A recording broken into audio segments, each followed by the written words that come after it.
Login accepted.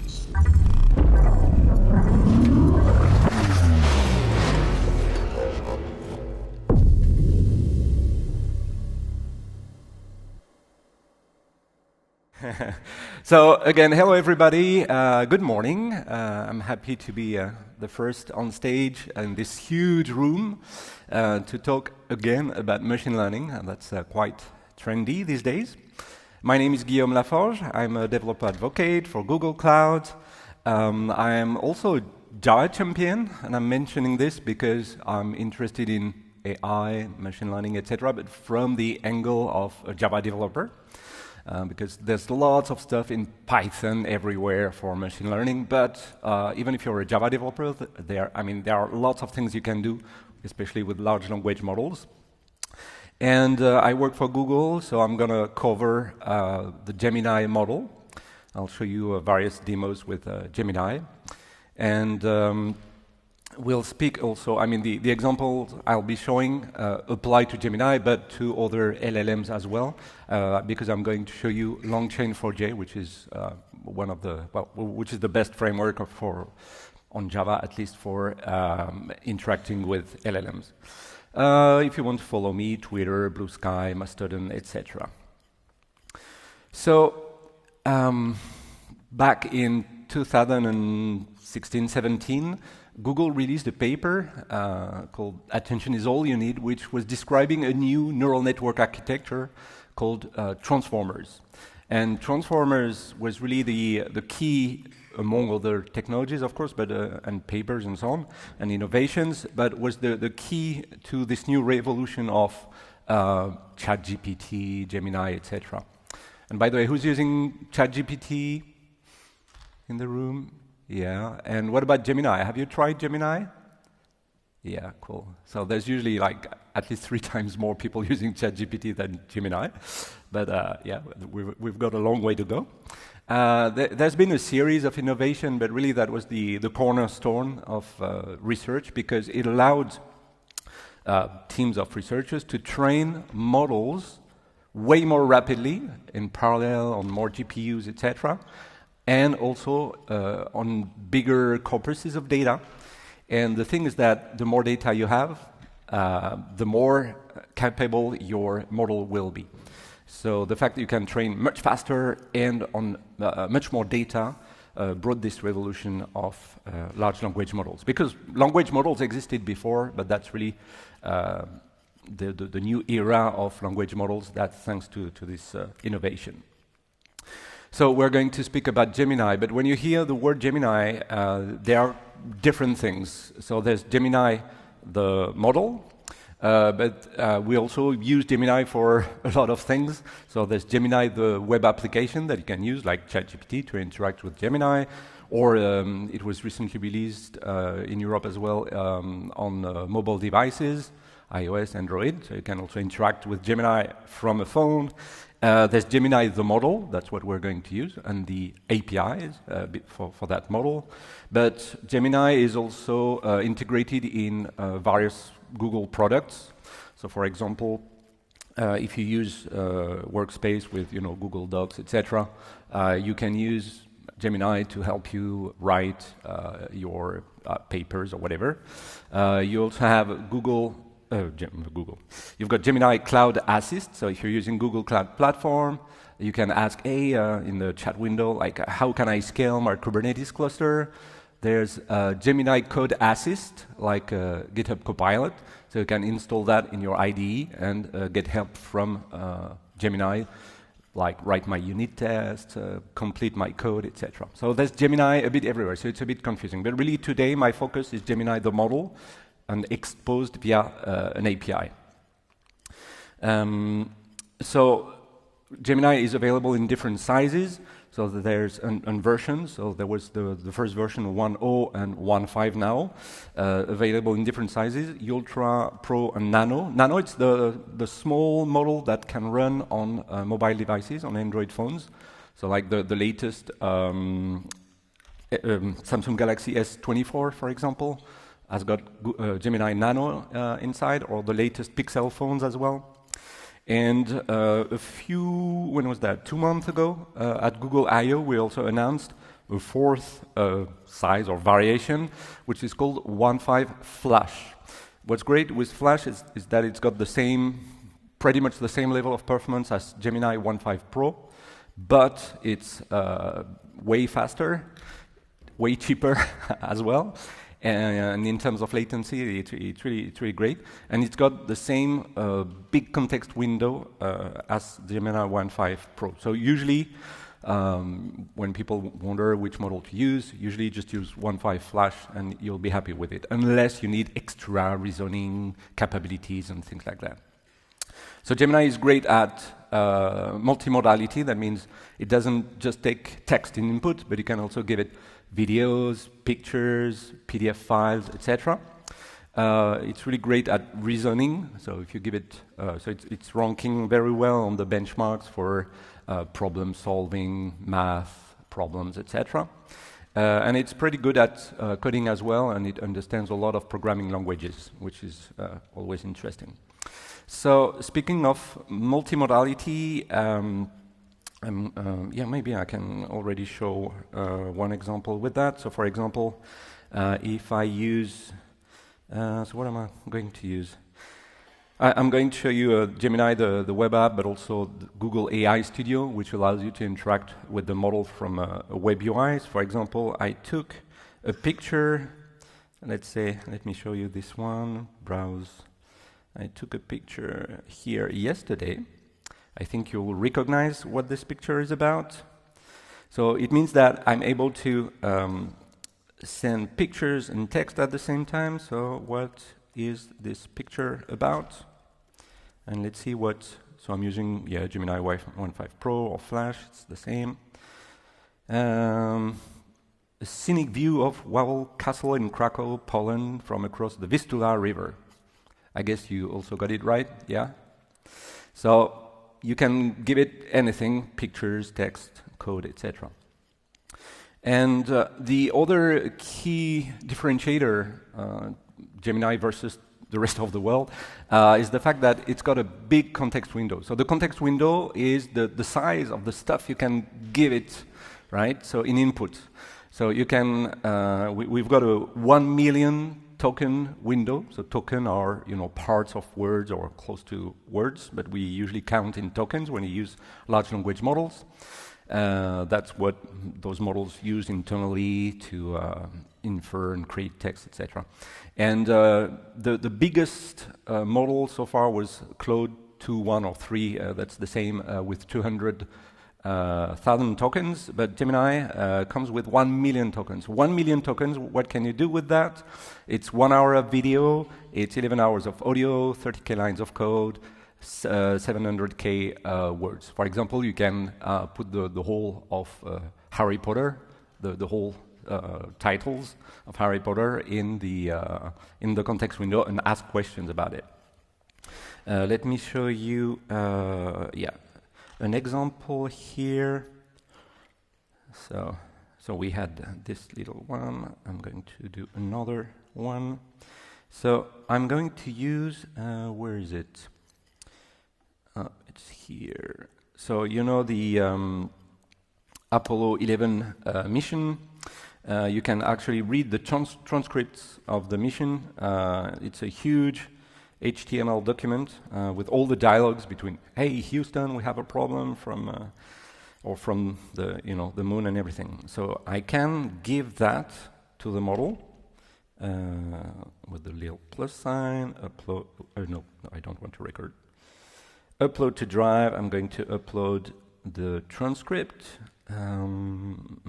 Apollo 11. That should be this one. So it's 1.2 million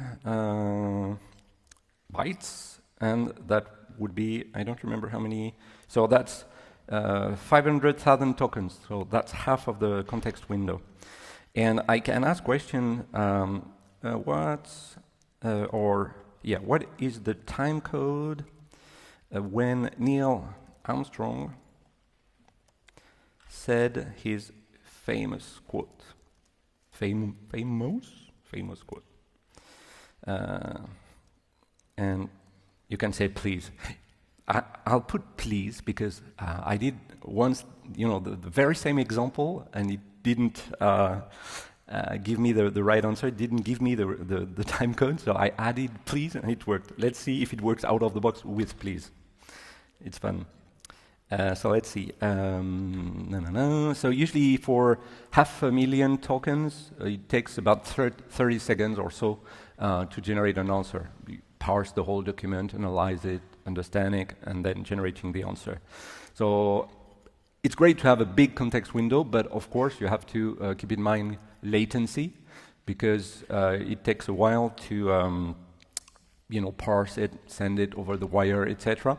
And it takes some time to fetch the content. So what's interesting with that example is that, so the time code, when he said, that's one small step for a man, a giant leap for mankind, and it found this weird thing, the time code. So if I search for small step, and you can see 4 days, so the time code follows this format, 4 days, 13 hours, 24 minutes, 48 seconds, and indeed it says, 4, 13, 24, 48. And what's interesting compared to Retrieval Augmented Generation is that it used both its knowledge, like it understands that the famous quote from Neil Armstrong is, one small step for a man, and it's able to search through the document. And the thing is that if you look at this, it's hard to know who said what, but CDR, it's like the commander of the mission or something, and it was able, if you ask a RAG system that kind of queries, it would try to search famous quotes in the text. But here we have more reasoning taking place, in the sense that it's able to do this multi-step reasoning on its own, like, what's the famous quote? Yeah, the famous quote is this. So I need to find all the sentences in that document somehow, and find what's the time code. What's the time code? Oh, that seems to be that strange increasing number format here. So I think that's quite powerful. Another example I wanted to show you about multimodality. So let's do another one. Let's pick a sample video, because I don't want to send the whole video. It's a big one. So it's a video from the American Museum of Natural History. Give a summary of this video. I didn't run it. And describe each key scene in the video. And it's able to understand videos as well. How it does it is, there's some sampling taking place, and it looks at a frame once every second, and it looks at the frame, how the frames evolve over time, and then knows about the time code when each frame was taken, etc. And so sometimes it put the time code, sometimes not, but at least we should have the summary and each scene described. So let's see, let's give it a few more seconds. Usually it's like 40 seconds or so to generate, and we should see what this video is about. So there was a clue in the title, but it's not really using just that for the description. Takes a bit of time, usually it's a bit faster. But again, that's eating more than half of the context window. So yeah, skeletons, dinosaurs, etc., and you can have the time code, what's happening at each step of the video. So I think I'll stop. I don't need to go till the end of the video. Right, multimodality. Video, yes. And so there's Gemini, the model, but we also have Gemma, which is like the little sister of Gemini. It's an open model derived from the same technology as Gemini, but the weights of the neural networks are actually openly available. And it's a small model, meaning that you can also run it on your machine, on your laptop. So depending on how I'm doing on time later on, I'll show you Gemma running on my laptop as well. And Gemma, so there are two sizes, 2 billion parameters or 7 billion parameters. It's got great results in the benchmarks compared to the competition. There are two flavors, the base model and the instruction-tuned model. Usually use the instruction-tuned models because it replies to your questions, etc.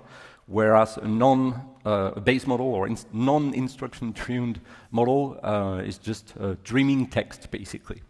You can run it on your laptop, you can run it in the cloud, in GKE, Kubernetes, etc., wherever you want. So this is an old graph with the how it does compared to the competition. It would be nice to update it with, let's say, Llama 3, Codestral instead of Mistral, etc., to see how it performs. Maybe it performs less well now compared to the very, very latest models, open models. And when should you use a big hosted model like Gemini? Gemini runs in the cloud, whereas Gemma, you can run it anywhere you want. Well, you have to look at this from, well, depending on your use case. If you want something that's open, maybe you'd rather use a small model like Gemma. Or if you want multimodality, you could use the hosted version. Or if you want something that really understands your language well. Gemma has been trained mostly on English. I used it to generate French as well, my mother tongue. But it may work as well in Polish, but probably not as well as it does in English. If you want to create things like AI agents, you'd need function calling. I'll tell you more about function calling later on.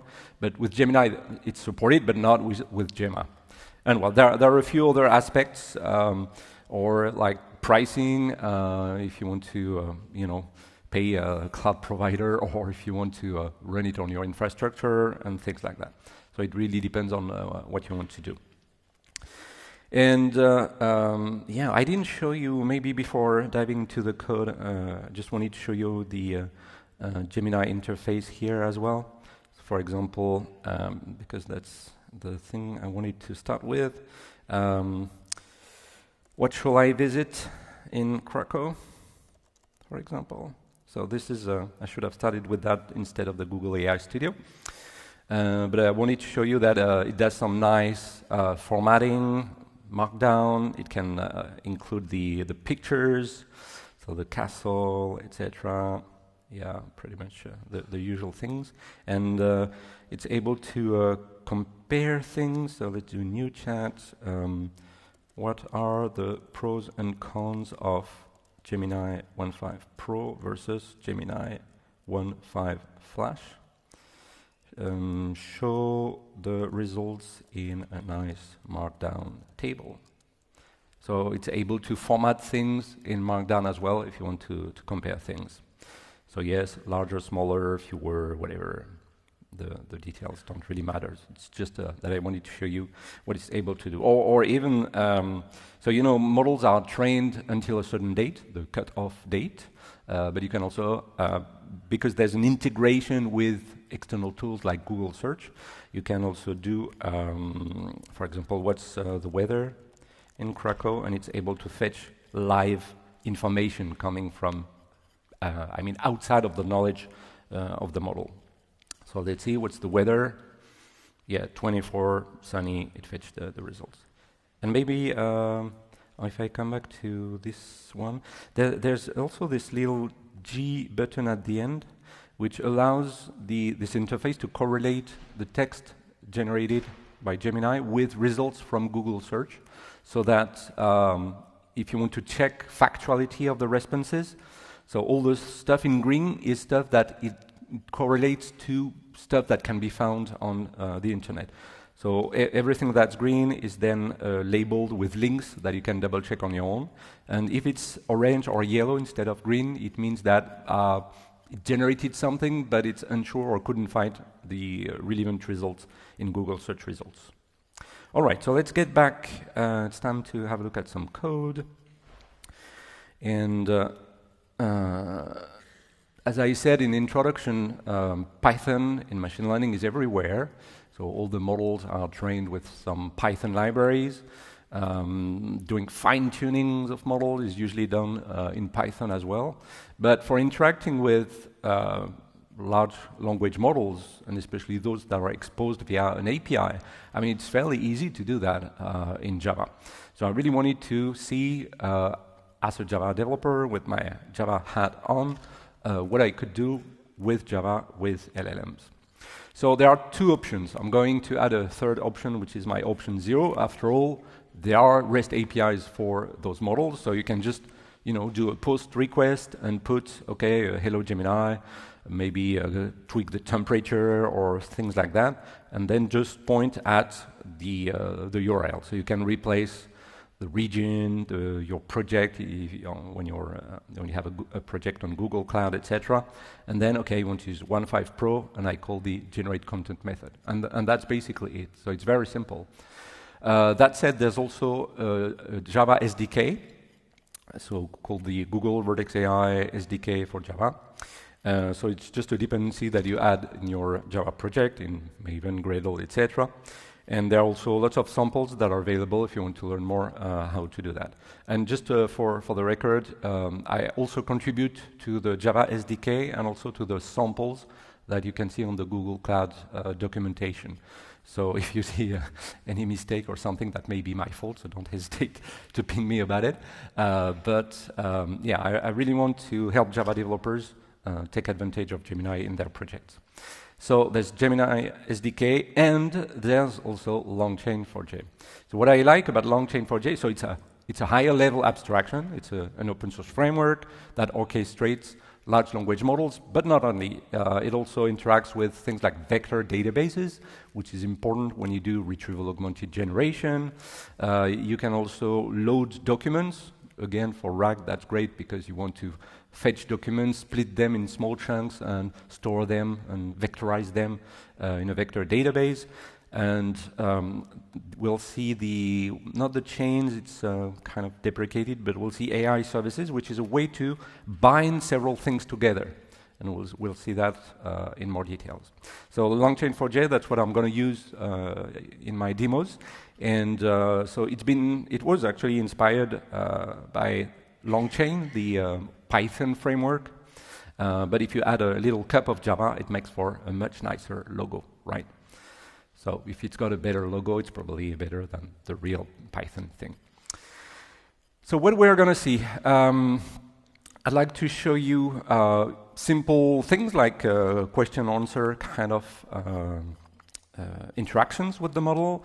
I'll show you a chat conversation because it's a common use case to want to do chatbots. Analyzing images like the picture I gave earlier, like doing figuring out what's in the picture, what it is about, doing some kind of Q&A on pictures, summaries of pictures, etc. We'll do text classification with a technique called few-shot prompting. We will also extract structured data. Yeah, I'll say more about this later on, but I think it's really important. And then we'll move on to some more advanced examples as well, retrieval augmented generation and function calling, and depending on time, I'll show you Gemma as well, running in test containers. Nope, not yet. So let's move to, where's my ID? That's this one. Is it big enough? Yeah, thank you. So we'll use LangChain4j. If you want to use LangChain4j, or maybe I could show you the build file. So you just need to add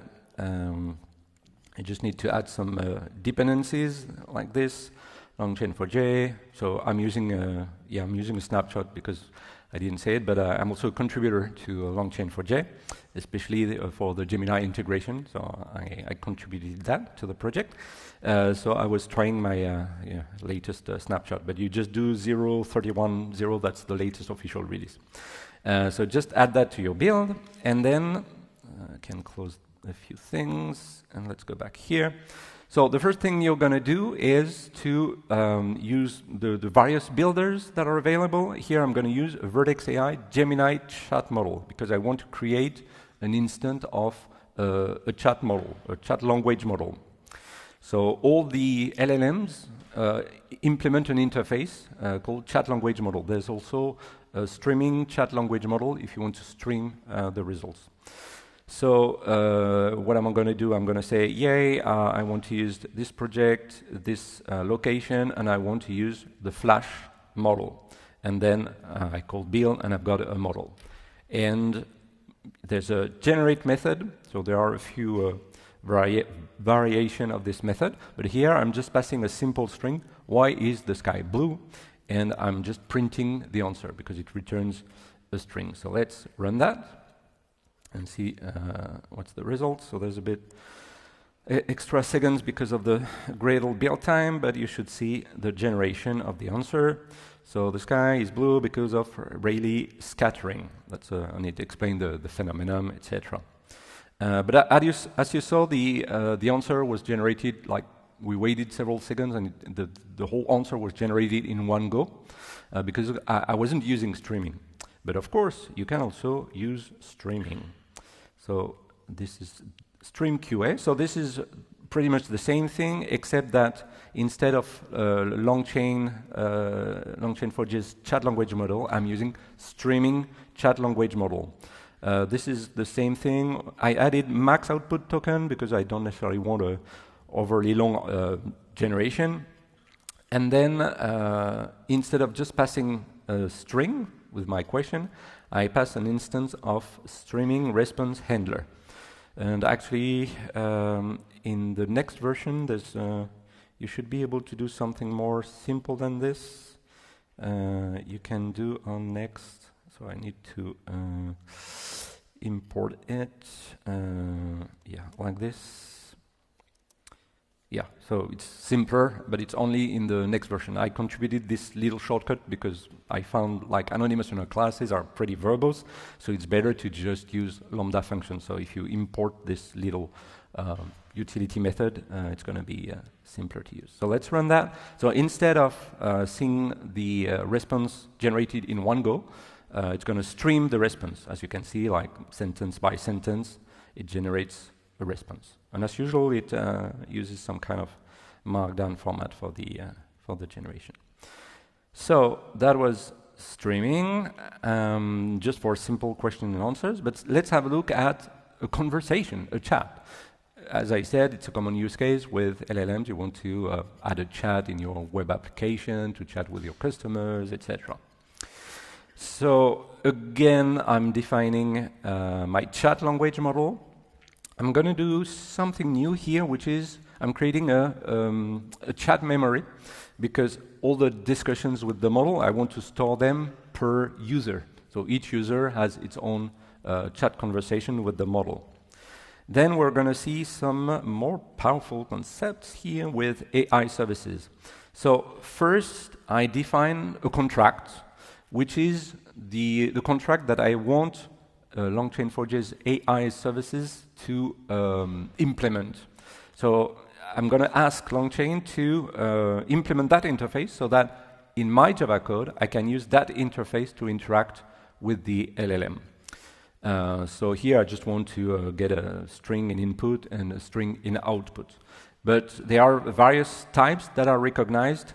So for example, if I want to do streams, there's a token, what is it, token stream, or I forget the signature, but there's another type rather than using strings if you want to stream. And here we're going to do AI services builder. I want to build an instance of that custom interface. So what I like with this approach is that as a Java developer, I can define the contract I want to use. So maybe there's a developer focusing on the LLM integration, but then all the consumers will just use that strongly typed interface of their own.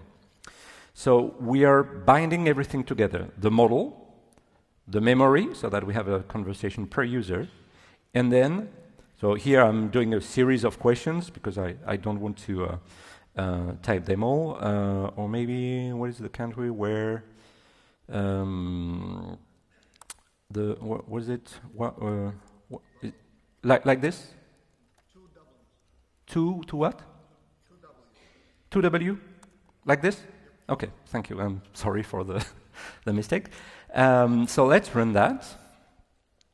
Okay, run. And you'll see each question appear and answers. So user, hello, yeah, hello, how can I help you? What is the country where the Werewolf Castle is situated? Yeah, it's situated in Poland, city of, oh, there's a weird character there. And how many inhabitants are there? There's roughly 37 million inhabitants, is it correct? Yeah, okay, good. So what's interesting here, as you can see, is that it's a conversation and it keeps the context in mind. Because we asked in which country the castle is situated, so it has to figure out, oh yeah, this castle is in Krakow, Krakow is in Poland, and then the third question, how many inhabitants are there in that country? Oh yeah, so we're still speaking about Poland, so there are X inhabitants in the country. So I'm using that example just to show that, of course, it understands the context of the conversation and can continue. And when we say that country, it knows that it's about Poland. And it's also thanks to this chat memory that we keep the context, because, oh yeah, something I forgot to mention is that LLMs are actually stateless. So when you interact with an LLM, you actually send the whole conversation each time, okay? So you have to know the context of the conversation, but that's how the context is kept thanks to this chat memory notion. I'll show you a multimodal example. So here there's a picture of a cat. Okay, so let's go back here. Again, I define the chat model, and this time I'm not going to just send a string, but I'm going to send a chat message. And this chat message is a more structured kind of object, and it contains an image and a question. So please, describe the picture, and let's see what it does. So models that accept images can take those kind of chat messages in input. So yeah, the photo shows a tabby cat walking through a snowy field, etc. And it describes like bright eyes, alert, etc.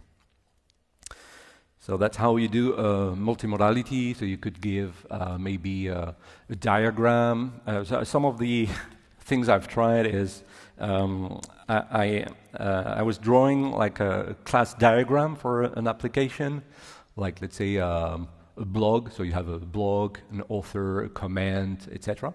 So a UML-like diagram.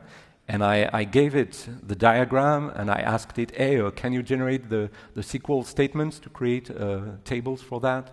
And it's able to actually generate code on SQL and so on for representing what it saw in the picture. So it's kind of useful also for us developers when coding. So it was really just scribbled notes and drawings. It was able to properly recognize my handwriting and everything.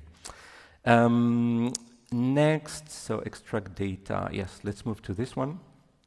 So something that we have to be aware of is that in terms of all the data that is available, we estimate that 80% of the data is actually unstructured.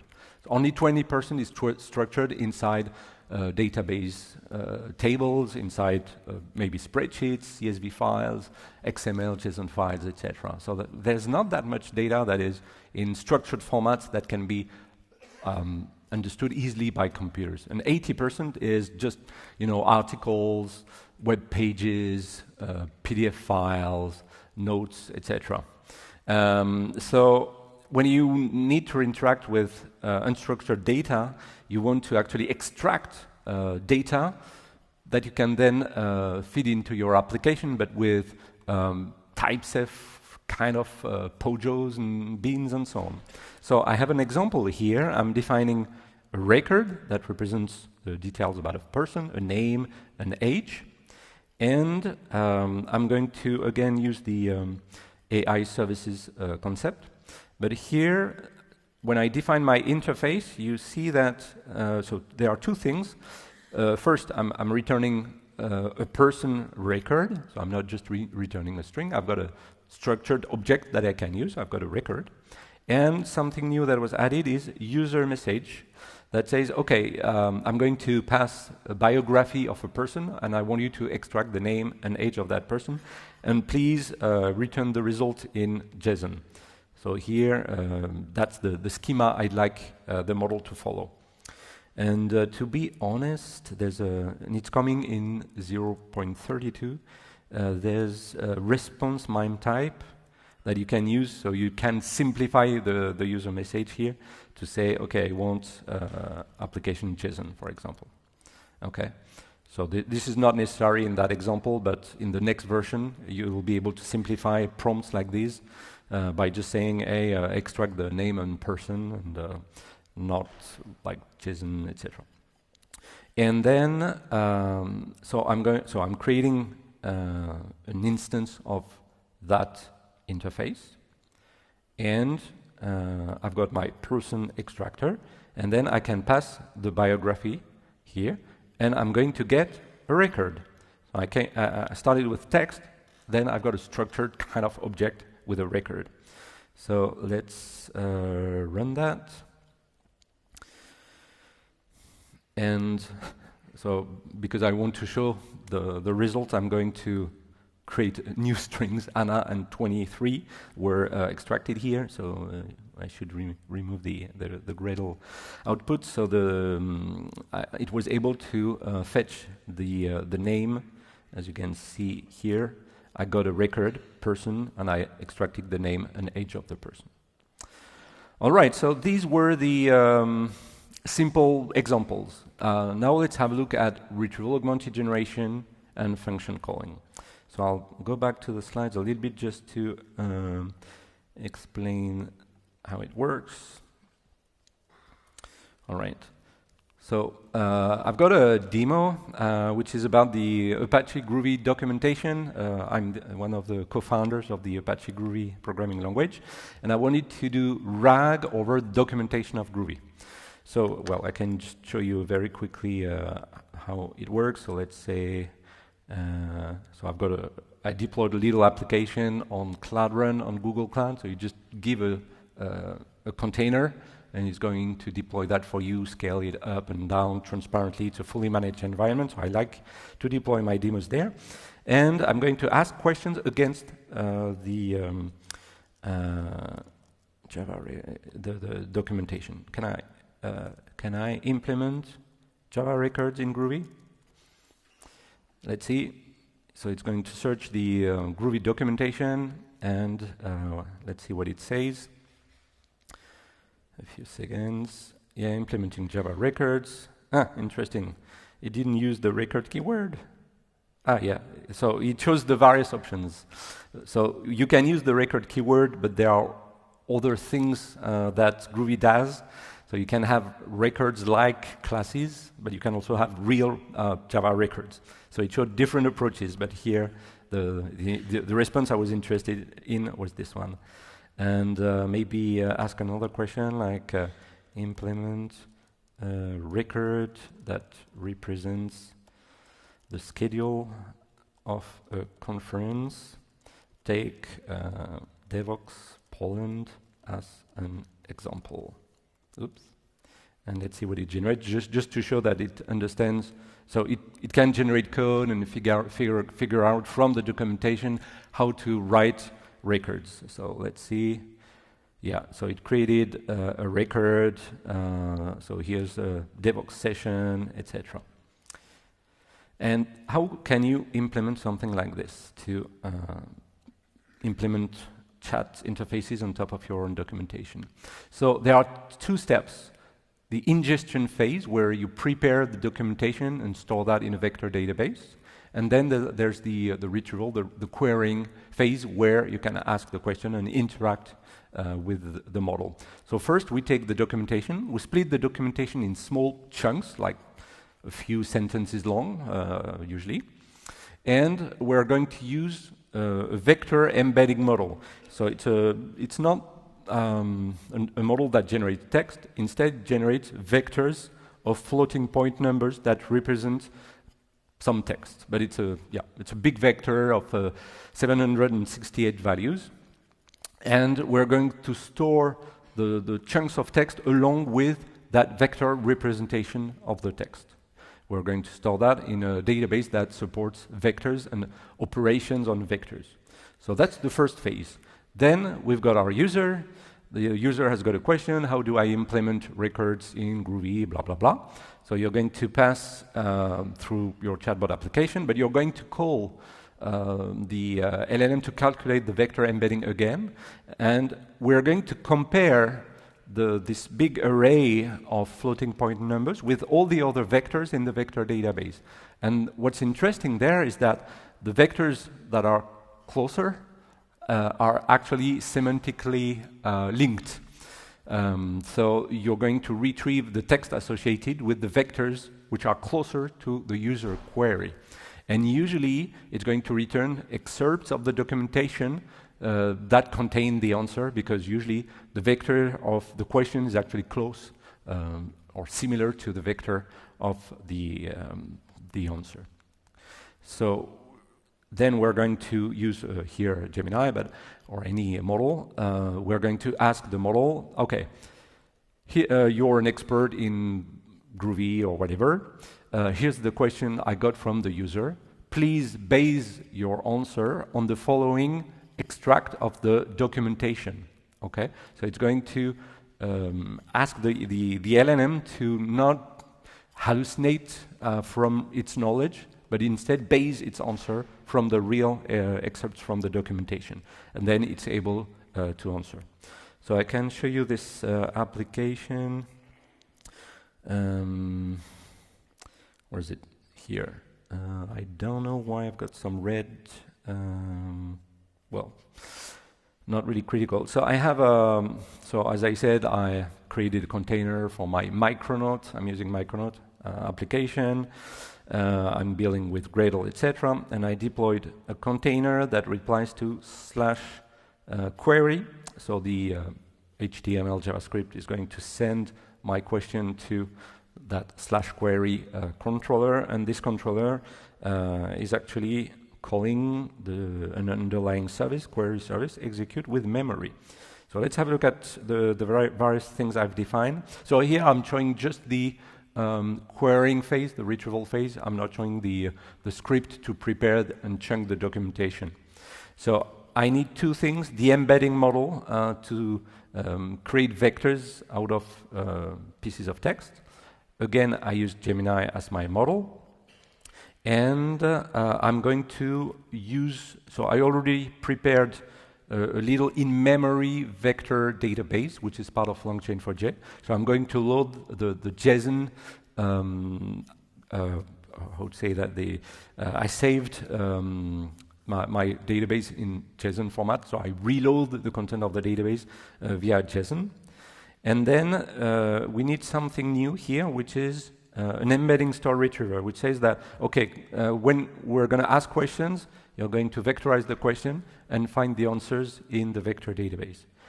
Then there's the prompt template, which is important, which says, okay, you're a Groovy programmer, you know Java, but please write Groovy code, because sometimes it likes to add semicolons in Groovy, although they are not necessary, for example. And then using the Groovy language, so here's the user question, that's a placeholder value that will be replaced, and base your answer exclusively on the information from the documentation, and I give the extracts from the vector database. And then, so execute with memory, I'm going to say I want a chat memory per user, so I've got a special ID to identify each user in the conversation. And then I'm binding everything together here. So it's an old demo. I'm using a chain instead of using AI services. So I should update it to use AI services, which is a bit more powerful. And then, so I bind the chat language model, the chat memory, the prompt template that we described, and I retrieve the results from the vector database. And then it's as simple as just calling execute to get the answer, and automatically behind the scenes, it's going to call the vector database, fetch the results, create the prompt template, and ask the LLM with the whole context of the prompt template it's going to give the results. So yeah, this is, or actually I could show you maybe quickly the other approach, which is RAG. So I have the links at the end of the presentation, but all the code samples are available on GitHub. So on my GitHub account, G Laforge, you'll find everything there. Just to show you, this is how you would build. Instead of using chains, you can use AI services, but that's similar to what we had earlier. And I'd like to finish with function calling. I've got 4 minutes, so let's do that. So function calling, it's a way to extend the knowledge of an LLM, or especially after the cutoff date, once its training has been finished, or to interact with external APIs, services, etc. So I've got a little example here. So let's say I've got a chatbot again. I want to know what's the weather like in Krakow. So if I ask an LLM, it doesn't know about the weather, or it doesn't know, the forecast for tomorrow. If you ask the Gemini web interface, it calls Google search somehow, etc. But just the pure LLM that you integrate with doesn't have any integration with external tools. So if I ask that question, I can do something, which is send the question, but also send functions or tools that can be used to add more context. So for example, Gemini would say, I don't know anything about the weather, but if I pass get weather string function contract, the model knows that, hey, maybe if you called that method with that parameter, maybe I would be able to actually answer your question. So that's what Gemini replies. Yeah, please call get weather Krakow for me, and maybe I'll be able to answer. So your application, it's your job to call that external API or service. I'm going to call some, weather forecast service. I get the result. Okay, the forecast is sunny, and my application, and all this is invisible to the user. It's not seen in the chat interface. So it's really you interacting with Gemini under the hood, and you send the reply of the external service. So your external service could be, a weather service, a stock ticker service. It could be creating tickets in your issue tracker, sending an email. It could be, an agent, and you interact with the external world. So here I'm telling Gemini, the function response was this. And then Gemini, knowing the JSON response of that service, is able to say, okay, it's sunny in Krakow. And let me show you here. So that would be this one. So let me show you this example. So I have here a weather forecast record that contains location, forecast, temperature, etc. And I've got my tool, my function, which is called weather forecast. And there's this get forecast method. And I annotate that tool with a tool annotations that says this tool can be used for this purpose. Here is the detail about that particular variable that I pass to the function. And then depending on the location, I'm going to return different objects.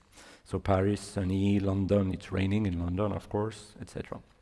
So I define my interface, my weather assistant, and this time, so what's new here? So project location, that's the same, model, that's the same. Yeah, I log the request, but I don't really need that. And I'm going to pass my weather forecast service when I define my assistant with AI services. So chat language, the memory per user, here it doesn't matter much, and the tool I want to pass Gemini when I ask a question. So what is the weather in Krakow, or is it warmer in Krakow or in Paris? So let's see what it says. So it's going to ask 2 questions.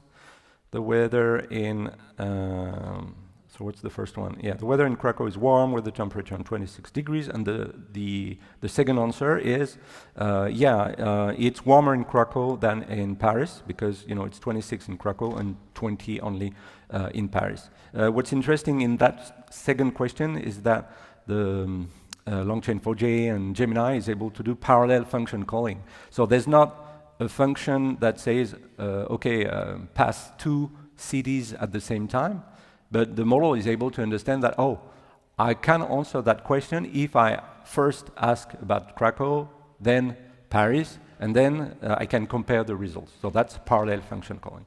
But that's really the base for AI agents, if you want to build stuff that interacts with the external world.